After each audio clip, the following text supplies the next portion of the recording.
Арман. Екінші бөлім. Ернаттың бақытты жүзін көру Әсем үшін азаппен тең. Ол да азапқа түсетіндей бір нәрсе істеуі керек.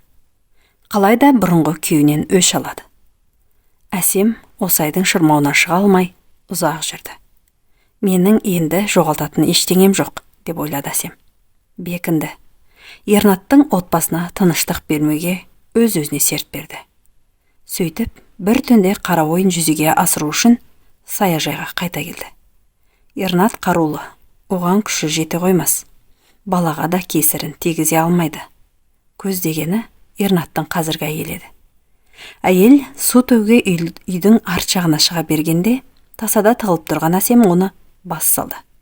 Ернаттың әйелі жүрегі ұшып кетті ме, тілге келместен серейіп, тұрған орында қалшиып, үні шықпай қалды.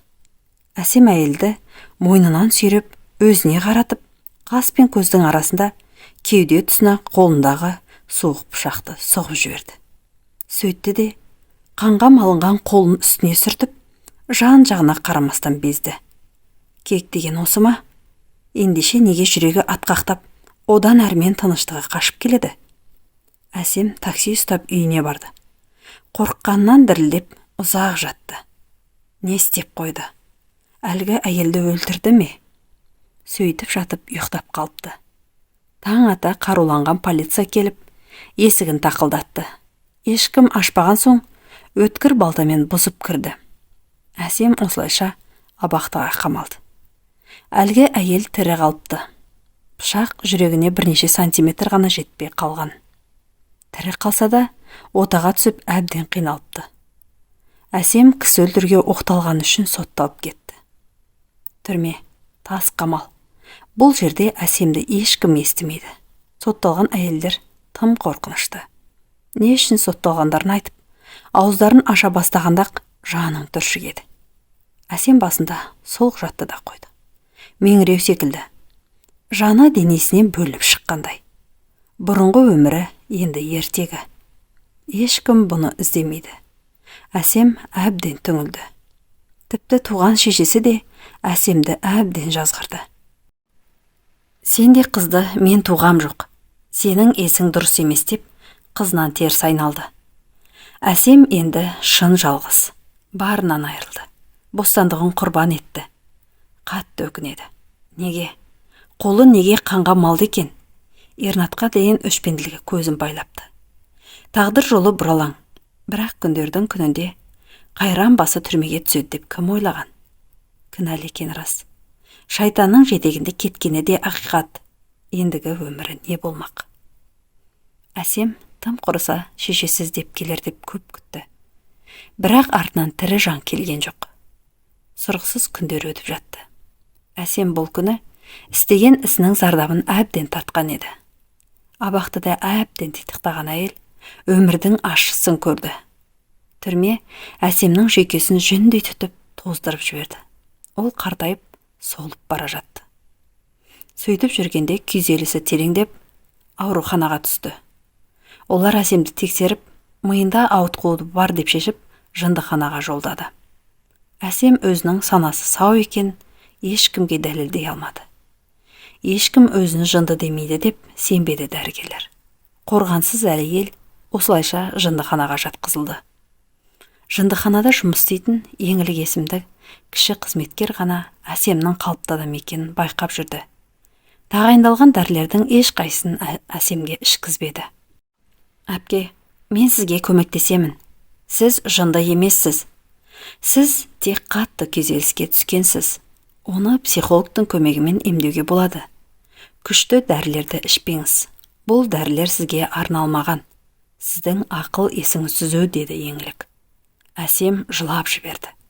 Жақындарының бәрі теріс айналғанда, мынау жап-жас қыз Құдайдың бұған жіберген періштесі секілдеді. Әсемнің көкейінде үміт оты жана бастады. Әсем өз-өзін жинақтамаса, жағдайы бұдан да қиындап, бір жерде шіріп өлетінін түсінді. Еңліктің жылы сөздерінен қуат алып, өз бойын жинауға бекінді Әсем. Рухы мықты болатын.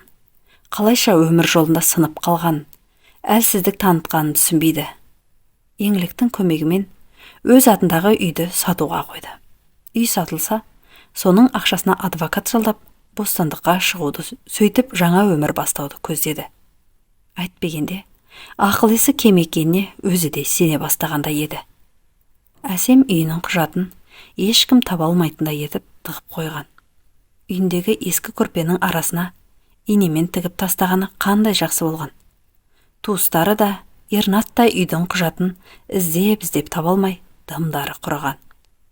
Осы әрекет үшін өзіне риза болды Әсем. Еңлік епті қыз екен. Орайын тауып, Әсемнің үйін сатып, қомақты қаражатты қолына табыстады. Мен сенің бұл жақсылығыңды ешқашан ұмытпаймын. Әзірге мынаны ала тұр. Кейін ақша артылса, тағы да беремін. Саған қалай алғыс айтарымды білмей тұрмын. Жанымда сенің барың қандай жақсы деп Әсем еңлікке $100 ұстатты. О не дегеніңіз әпке? Мен сізден ақша алу үшін көмектесіп жүрген жоқпын. Кезінде шешемді әкем сау болса да жындыханаға мәжбүрлеп жатқызған. Анам бұл қорлыққа шыдай алмай, өз-өзіне қол жұмсаған. Сөйтіп тірі жетім қалдық. Жындыханаға жұмысқа тұруымның себебі де сол. Анам сияқты сау адамдарға көмектескім келеді. Бәлкім сол кезде шешемнің рухы тыныш табар, деді еңлік.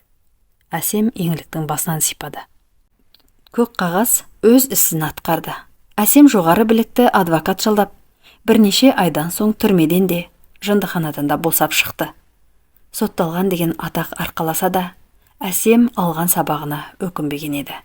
Бастысы, бостандықтың қадірін білді. Әсем қалған құтқан ақшасына қаланың сырт жағынан бір бөлмелі жер үй сатып алып, үйге жақын жердегі тігін цехына тігінші болып орналасты.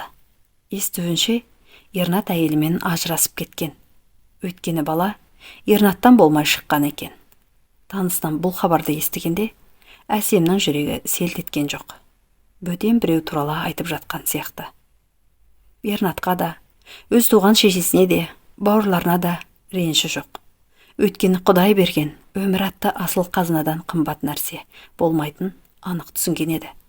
Әр минутты ренішпен, өкпемен өткізгенше өзіне арнауды ұйғарды. Ешкім бұған ештеңесін бөліп беруге міндетті емес. Әсем қолы қалт еткенде діни психологиялық кітаптар оқып, бар сұрағына жауап тапқандай болды. Жұмыстағы кейбір келіншектер Әсемге қаратып саусақтарын шошайтқанда, пыш-пыш етіскенде ешқайсына мән бермей отыра беретін. Түрме темірдей төзімді болуды үйретті.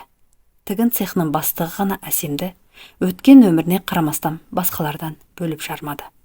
Көп ұзамай Әсемнің көркем мінезі бәрін бірдей баурап алды. Сені қателікпен соттаған сияқты, сотталған адамға ұқсамайсың деп айта бастады әріптестері. Жоқ, лайықты жазамды алдым. Бірақ кеудемде жаным барда, өмір сүруімді тоқтатпауым керек болды. Ешкім қателіктен ада емес. Бірақ түзелем деген адамға ештеңе кедергі бола алмайды, деді Әсем жымиып. Бара-бара ел жұрт Әсемді шынымен жақсы көре бастады. Жұмысының тиянақтылығына қарап, бастығы Әсемді аға тігінші етіп көтеріп қойды. Осылайша Әсемнің тұрмысы түзелді. Жақсы киініп, алақандай үйін жөндеу жұмыстарынан өткізіп алды. Сөйтіп жүргенде, тігін цехының бастығы Әсемді өзінің досы Болатпен таныстырды. Болат бір рет үйленіп ажырасқан екен. Бұрынғы әйелінен 2 баласы бар. Әсем қашқақтап ұзақ жүрді. Жүрегі әбден шайлығып қалған.